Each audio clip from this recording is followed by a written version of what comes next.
He was always doing triathlons and trying to eat vegan, and he used to read this book all the time, Not to Die. Like, he always wanted to live such a long life. And then, like, you would ever think anything like this could happen, and when you saw that rubble, how will they even find him, and that there's no way he'll be alive in that. What was it like seeing that rubble? Oh my gosh, it was shocking. I went to the 9/11 museum with my aunt and my daughter when I was in New York at the end of April, and it kind of like reminds me of that. I've never really seen a building collapse, and it's so dense, and you'd be so crushed. Who's missing right now? My husband, Brad Cohen. He's 51 years old. He's an orthopedic surgeon in the area. What unit was he in? What floor was he on? 1007. And my brother-in-law, who's visiting from Atlanta, from Alabama. They used to live in Atlanta.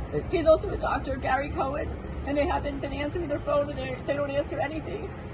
And my realtor, he woke up at 2:41 in the morning because his like 4-year-old said how to use the bathroom, and so he was getting all these WhatsApp notices from the synagogue, and he's like, why are people texting me in the middle of the night? This is odd. And then saw the story and has been texting Brad ever since. I talked to Brad on the phone about 10 minutes to 11.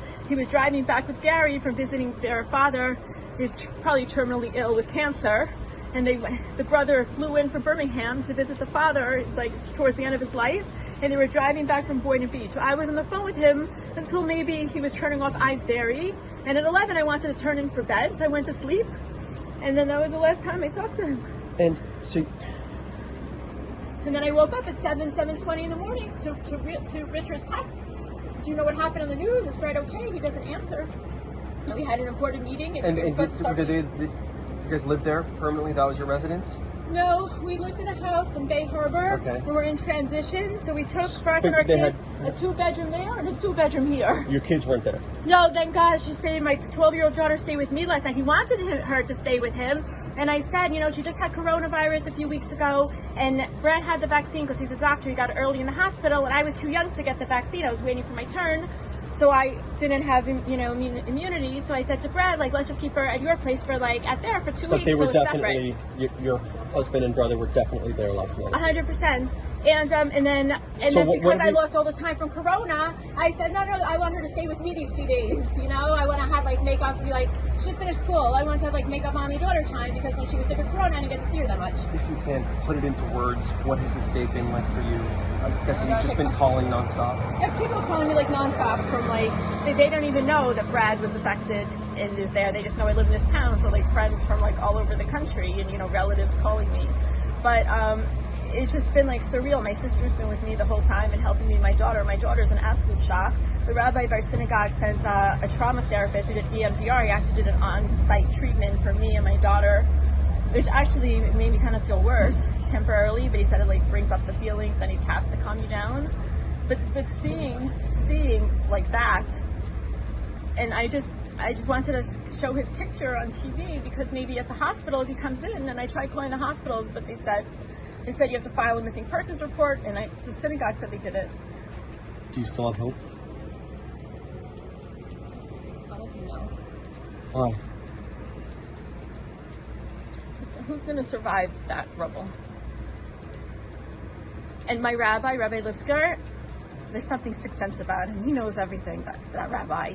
And when I walked up to him, I said, tell me, is Brad alive? You always seem to know everything, and you always see things so clearly about my life.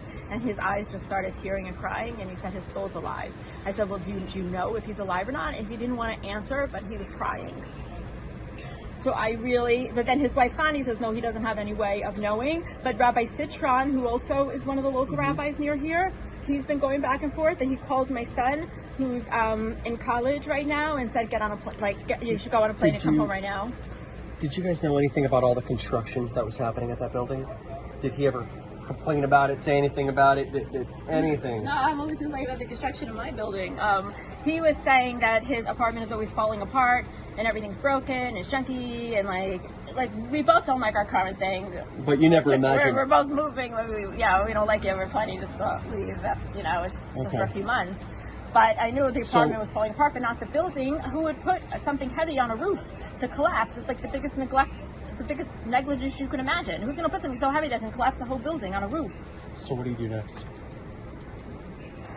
I don't know. I don't even know what to do. I'm in shock. I'm so sorry. I have to first find out if he's alive or if he passed away. If he's alive, I find out what hospital's in, what condition he's in. I got to make medical decisions on his behalf.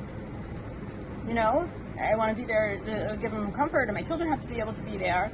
If he passed away, I have to make funeral arrangements. My son is in college studying abroad. My sister just booked him a flight. He's racing. He's 5 hours from the airport in a foreign country, racing to the airport, taking a flight overnight, arriving first thing in the morning, Miami International Airport. My sister's picking him up, bringing him to the house, and I'm with my 12-year-old daughter, who's absolutely like beyond in shock. She's so close to her father. Like, she's such a daddy's girl. How old is your husband? He's 51, but he And looks like 40. Your brother?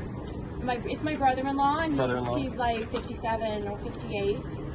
They're both doctors, and they're both like big athletes. Like Brad, he looks like he's like 39 or 40, because I guess like the runners. It's like even you hope they might be strong enough to pull through here.